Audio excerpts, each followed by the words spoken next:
This is a WKRG News 5 weather alert. A very good Friday afternoon. It is 1 p.m. Central. I'm Ed Bloodsworth, Chief Meteorologist for WKRG News 5 on the Gulf Coast in Mobile, Alabama. Thanks for joining us on this special severe weather digital roundtable. We will be checking in with several meteorologists covering the southeast region and the Gulf Coast over the next 20 to 30 minutes, and we'll get various viewpoints on this multi-day severe weather outbreak that is now ongoing. In fact, you can see we've already got showers and thunderstorms breaking out. We've been advertising this all week long. This has been so far a very well forecasted event, and now it is starting to take shape. We've got surface low pressure, upper level low pressure back up to the west. Several ingredients coming together to trigger this severe weather threat. This is the water vapor imagery, upper levels of the atmosphere. We're watching this big upper level trough. It started off in the Pacific Northwest and is now dug all the way down into the southern plains. And now the jet stream energy, the upper level ingredients are there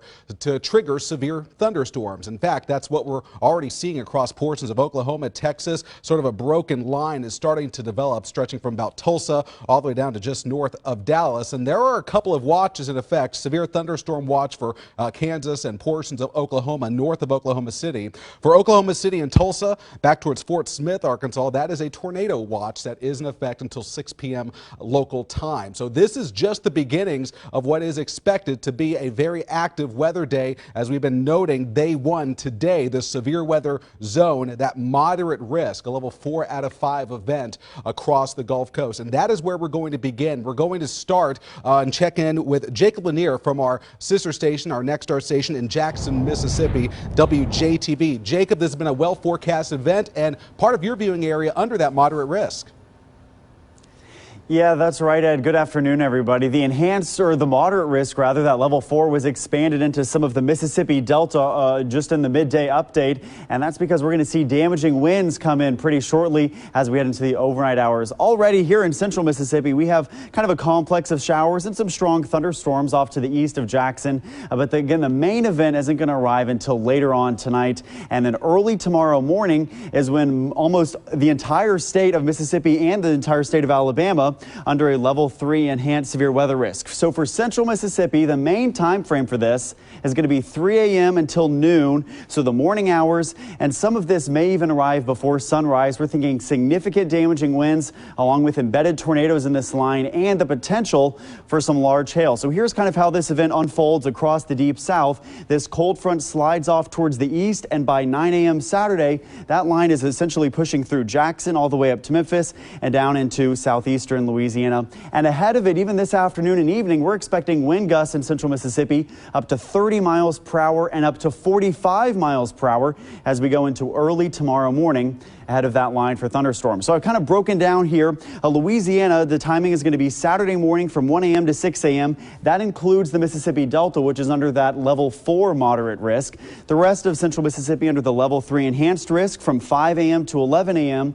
is when that line of damaging winds and embedded tornadoes is going to move through. This afternoon, we're just watching for a couple of stray showers, maybe 1 or 2 rogue severe thunderstorms. We can't rule that out. The environment is already primed for these storms. But again, the main event arrives Saturday morning as this line of damaging winds, embedded tornadoes moves across the Mississippi River around sunrise into the Jackson Metro and I-55 corridor in central Mississippi by 8 or 9 a.m. and then pushing towards the Alabama state line by 11 a.m. And our tornado risk is medium to high. We think there could be 1 or 2 strong embedded tornadoes with this in central Mississippi, as well as a very high risk for damaging winds, especially across the Mississippi Delta, where they have that level 4 risk. So we have all the ingredients here. We have spin in our atmosphere, low level winds out of the south, upper level out of the west. We have plenty of lift along the front and out of ahead of it because of warm temperatures, lots of instability or storm fuel, and lots of Gulf moisture across central Mississippi. And that is where our all modes of severe weather could be possible. So again, recapping central Mississippi, gusty winds today, maybe a rogue supercell,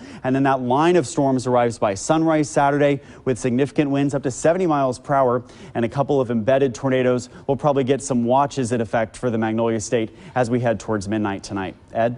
Yeah, and Jacob, really quickly, I know you were talking a lot about that line coming through your area, but also we're watching for the potential for those little discrete, what we call isolated thunderstorms that form out ahead of the line. And you mentioned that threat could begin as early as tonight with some of those rogue storms, right?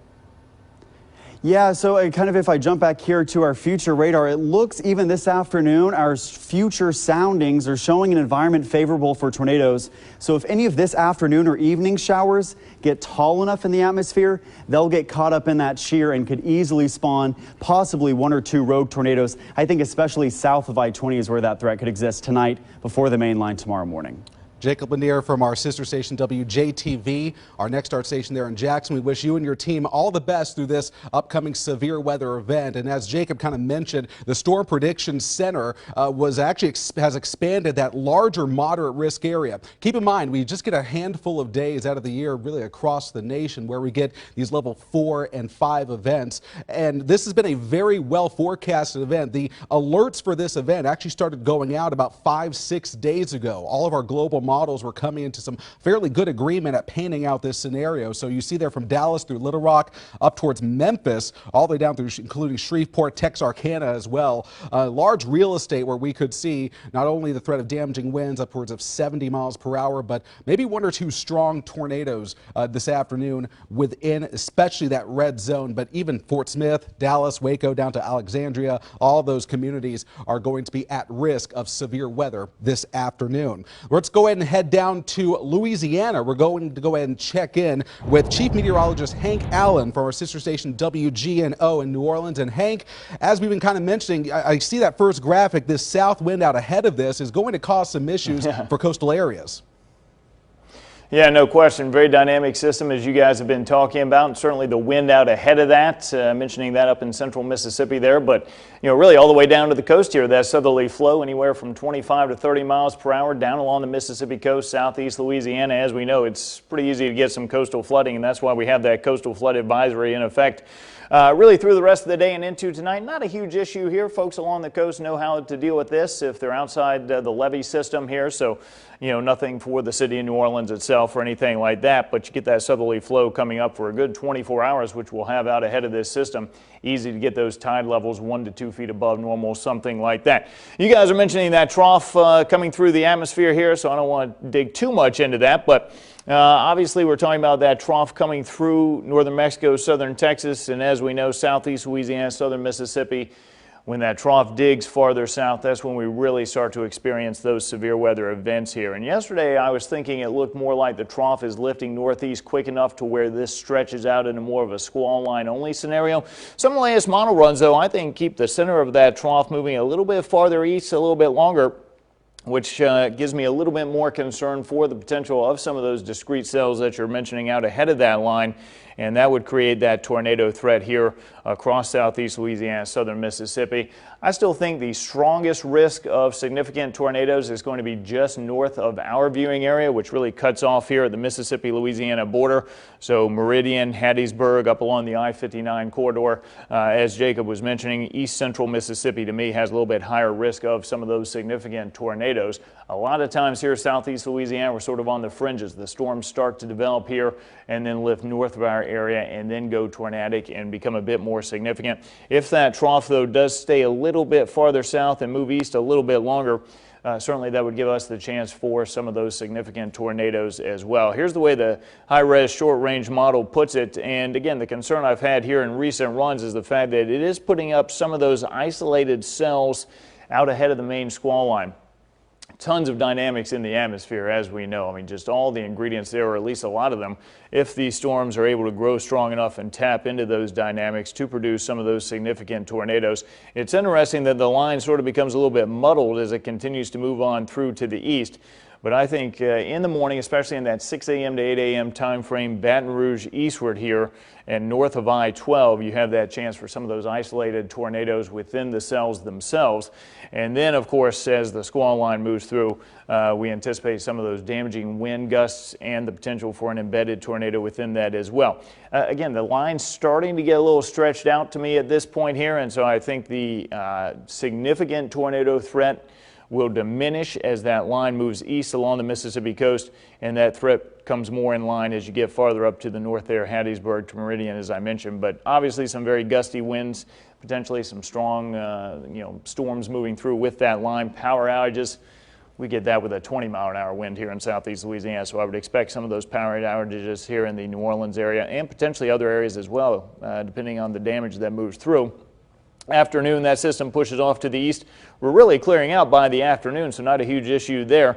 You know, the enhanced risk, as you talked about for tomorrow, I expect actually there to be a moderate risk put out for tomorrow as well. At some point, probably just north of us here, east central Mississippi, west central Alabama. As you mentioned, it doesn't happen too often, but the way they have the outlook for day 2 shaded now, I would expect a moderate outlook somewhere. And don't forget, guys, lots of athletic events obviously going on in southeast Louisiana here this weekend. You have the championship game of college football on Monday, so you have lots of folks traveling in from around the southeast. Certainly think about Clemson and South Carolina.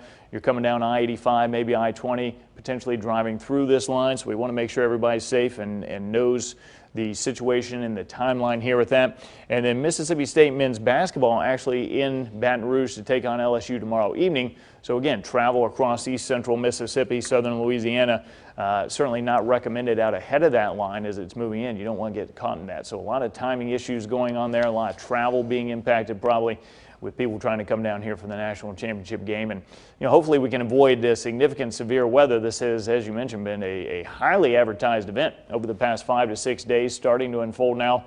And of course, we'll be here to pass along any warnings if they're issued. And Hank, and I'm glad you mentioned that. Of course, your city is going to be kind of ground zero for a couple of big events coming up here in the next couple of days. Yeah. And that's one thing that we always talk about of folks having multiple ways of receiving weather alerts. But we need to pass that along to all the folks who are visiting your area this weekend.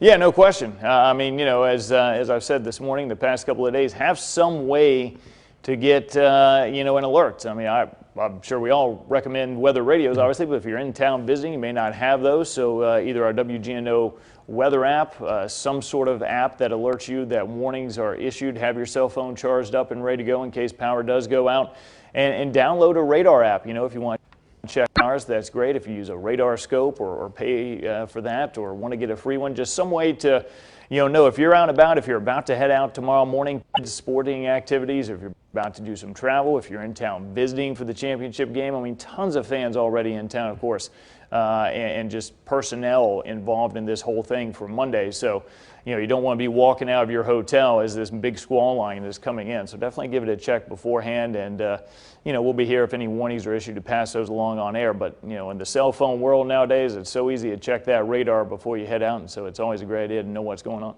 Yeah, you got a great team there in New Orleans from WGNO. Chief Meteorologist Hank Allen, thank you so much for joining us on this severe weather roundtable today. As we've been mentioning, tomorrow is that big enhanced risk day for portions of Louisiana, a large chunk of Mississippi, and the states of Alabama. And as Hank just mentioned, and a lot of us have been sort of waiting and see if we also will get one of those level 4 issuances across this area. And a lot of us have been sort of anticipating that. This all comes out from the Storm Prediction Center out of Norman, Oklahoma. They put out these outlooks, and again, we're going to be waiting to see if they do in fact upgrade at least a part of this enhanced risk area to that level 4 event, considering the dynamics that are going to be in place. Also within this enhanced risk is Birmingham, Alabama, and from there we go ahead and check in with our sister station WIAT in Birmingham and meteorologist Griffin Hardy. Griffin, thanks for joining us today. Again, you guys have been watching this just as closely as everyone else has in the Southeast, and now all of the ingredients appear to be coming together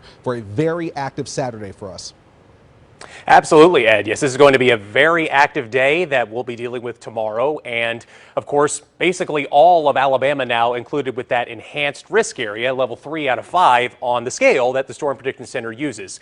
And we're mainly concerned with this being a really prolific straight-line wind event. And it's already starting to evolve into that sort of event.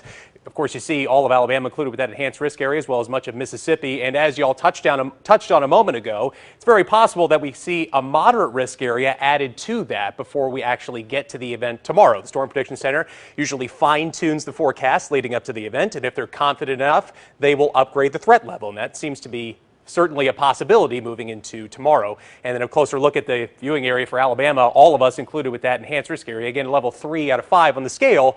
But the big thing, of course, is going to be the winds with this event. We already have a wind advisory in effect for all of Alabama. This is in effect until 9 p.m. tomorrow. They're doing it very preemptively, issuing this wind advisory. And the gusts will be anywhere from 40 to 50 miles per hour leading up to the storms. Now, it's very important to keep that in mind, that the winds will be very strong before the storms actually get here. And that part of the reason that it's so significant is that that can lead to power outages and that can disrupt the way that you potentially get your weather warnings. So I've really been stressing with the viewers in central Alabama that you need to have two ways to get your warnings, whether that be a weather radio and your app, a weather radio and television, whatever you have that's available, just make sure you have a backup plan just in case the power does go out before the storms actually get here, because 40 to 50 miles per hour is certainly enough to knock down trees and knock down power lines. So it's quite possible that power could be disrupted before those storms actually get here, which should be later tomorrow morning. At roughly 9, 10 o'clock in the morning is when those storms should be crossing over from Mississippi. Here's a look at the wind gusts. By 10 p.m. tonight, we're looking at anywhere from 20 to 30 miles per hour, 40 miles per hour up towards Marion County, up towards Hamilton. Already starting to see those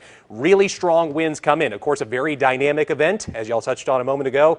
The low-level jet, which is a term that we use to describe the winds higher up in the atmosphere, is going to be much stronger than average, much stronger than typical events where the wind speeds are anywhere from, normally with a severe weather event, we're talking 50 to 60 knots. This event is going to be more like 75 to 80 knots with the low-level jet. So it's no surprise that we have wind gusts that are going to be this strong tomorrow morning. By 4 or 5 o'clock tomorrow morning, we're looking at 40-mile-per-hour wind gusts covering much of the viewing area. So yeah, wind's going to be a very potentially impactful thing that we'll be dealing with going into tomorrow's storms. And again, that squall line will be very pronounced. We'll have showers overnight, most of the night tonight. And because we won't have much in the way of any significant rain out ahead of the squall line, there's really not much holding back this squall line from tapping into that really rich, unstable air from the Gulf of Mexico. And a lot of those winds will be located along the leading edge of the squall line right here. And it should be crossing over the I-65 corridor roughly at around lunchtime here in Birmingham tomorrow.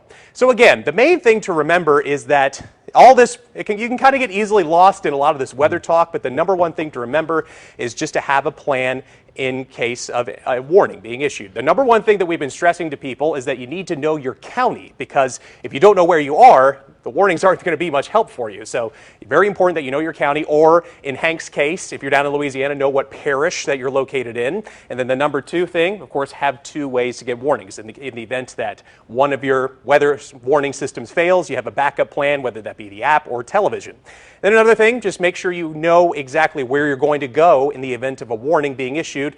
Know your tornado safe place, your severe thunderstorm safe place. It's important to remember that even though we'll have a lot of severe thunderstorm warnings that'll be issued, these aren't your typical severe thunderstorm warnings where we get a lot of them in the summertime with pop-up thunderstorms. This is not really the same thing. We're talking about a damaging wind threat on the order of 70 to 80 miles per hour. That's certainly enough to knock down trees and power lines. So power outages, of course, going to be a big concern. And of course, spread the word. If you're not talking to your friends and family about it, they're not likely to take action. So we encourage people to talk to their loved ones to make sure that everybody's on the same page and everybody's on board and knows what to do in the event of these warnings being issued. So yeah, Ed, a very prolific event certainly shaping up for us here in central Alabama, and this extends all across the Deep South. We have these big wintertime storms, and that's certainly what we'll be dealing with tomorrow. Yeah, no doubt about that, Griffin. And actually, I do want to ask one question. Even once we get beyond this event, I know even next week is looking somewhat active. And we don't want to obviously discount it, because obviously the tornado threat and wind threat is of most concern over the next 24 to 36 hours. But even into next week, we've got a lot of rivers down in southern Alabama that are running abnormally high from some recent rain events. I think next week we're kind of concerned about maybe some localized flooding from some more large-scale rain event. Is that a concern that you share up there as well? I believe so, yeah. It's certainly a possibility. I mean, we already have very saturated soils from all the rain that we saw at the beginning of the year, and that already, that compounds the threat with the damaging winds. When you have loose soils, that makes trees more likely to get knocked down, and as the rain totals certainly stack up moving into next week, of course, flooding is a potential concern. Now, I'm happy to say that the squall line, relatively speaking, should be moving through pretty quickly. So with tomorrow, flooding will be kind of put on the back burner compared to the damaging winds. But going into next week, of course, if you have prolonged rainfall over an extended period of time, river flooding and localized flooding could definitely become an issue, Ed, for sure. Absolutely. Griffin, Hardy, and WIAT in Birmingham, folks there need to be making their final preparations and getting ready for what's going to be an active Saturday. Griffin, thank you so much, and good luck to the fine meteorologists there in Birmingham tracking this severe weather event. Now we're going to go ahead and focus on the Gulf Coast and the Mobile, Pensacola, and Fort Walton Beach areas. We are also, again, under that level 3 out of 5 event, this large enhanced risk area. Again, we've been sort of mentioning this over the last couple of minutes through the course of this roundtable, that there is a possibility that part of this area might get upgraded maybe to a level 4 out of 5 event, as we saw with our friends back to the west. Again, still undetermined as to exactly if that's going to happen. We'll wait from word from the Storm Prediction Center, and of course we'll pass that along. All of our meteorologists here across the Gulf Coast and the Southeast will pass that along when that update comes in. As we've been mentioning, prime weather conditions for severe weather. We've got all the ingredients: deep moisture. We've got low-level winds out of the south and southeast, helping to increase the moisture, increase the warm atmosphere. We've also got the upper-level winds out of the southwest with that very strong trough that's digging way far to the south.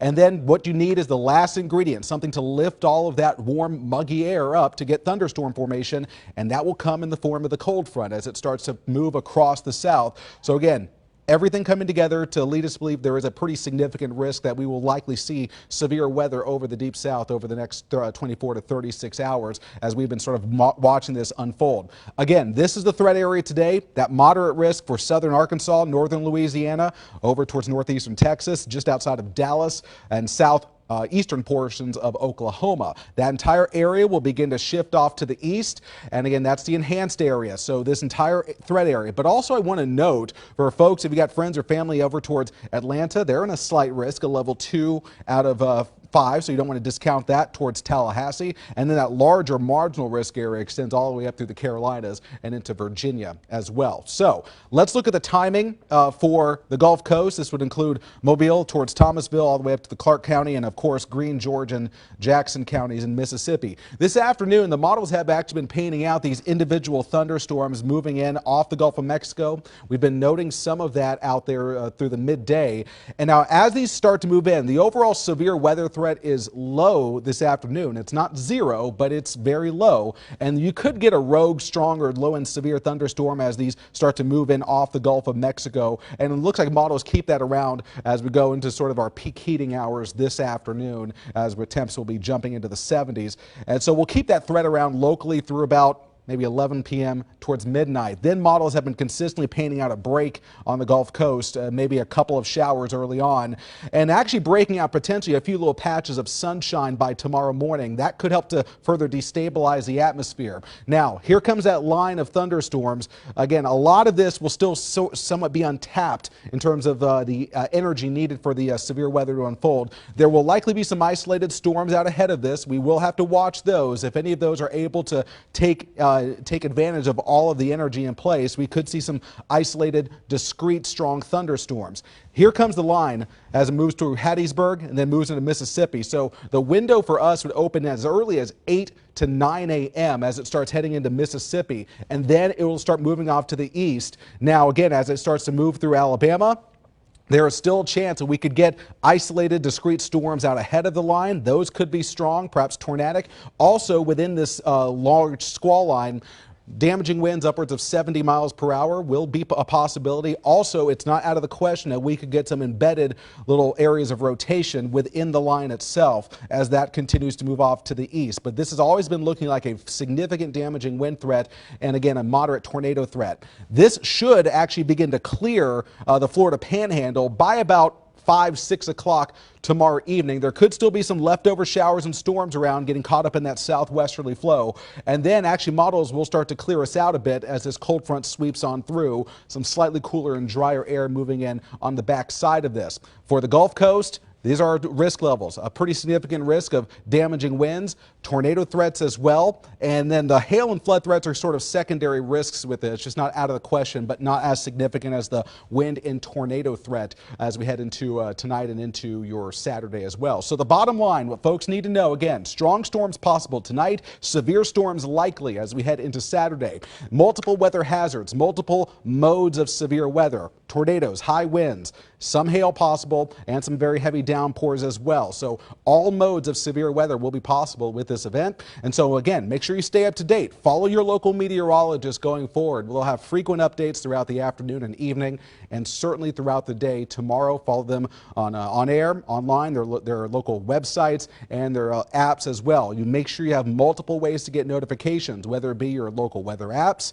Make sure you get updates via your websites. Also, if you have those NOAA weather radios and have them in alert mode, not out of the question that we could see alerts issued for tomorrow as well. So the bottom line that we're passing along to all of our viewers from Louisiana to Mississippi, Alabama, and Florida as well, for tomorrow especially, it is going to be a very active day. The certainty is high that we will have severe weather, so make sure you take the threat seriously. Make sure you have your plans set to go. Know where you would go if you need to evacuate, if you need to move out of your structure and get into a more sturdy building. Make sure you just have a plan, and if you have your plan, you know what you're going to do, then you will be in good shape as we head into this upcoming weekend. That's going to go ahead and wrap up our severe weather roundtable. I want to thank Jacob Lanier from WJTV, Hank Allen at WGNO in New Orleans, and Griffin Hardy from our sister station WIAT in Birmingham. For all of them, I'm meteorologist Ed Bloodsworth. Stay safe over the next couple of days, and make sure you follow your local meteorologists and local stations frequently.